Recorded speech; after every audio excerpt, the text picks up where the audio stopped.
বীর সন্ন্যাসী কবি শরদিন্দু কর্মকার। আকাশের ন্যায় মুক্ত যার আত্মা, গভীর সমুদ্রের ন্যায় যার জ্ঞান, শ্রী শ্রী রামকৃষ্ণের পরম শিষ্য, তিনি সমগ্র ভারতবর্ষের প্রাণ। তিনি বেদজ্ঞ, মহাপরিব্রাজক, হিমালয়ের ন্যায় উচ্চতার শির, বেদান্তের বাণীতে উন্মুক্ত কণ্ঠ।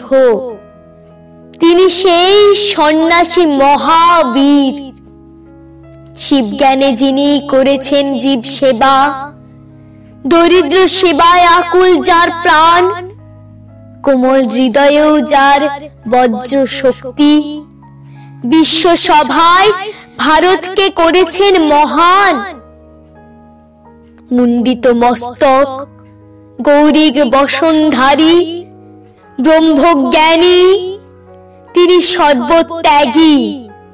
তিনি বীর সন্ন্যাসী স্বামী বিবেকানন্দ। সমগ্র যুব সমাজ হোক তার অনুরাগী। নমস্কার।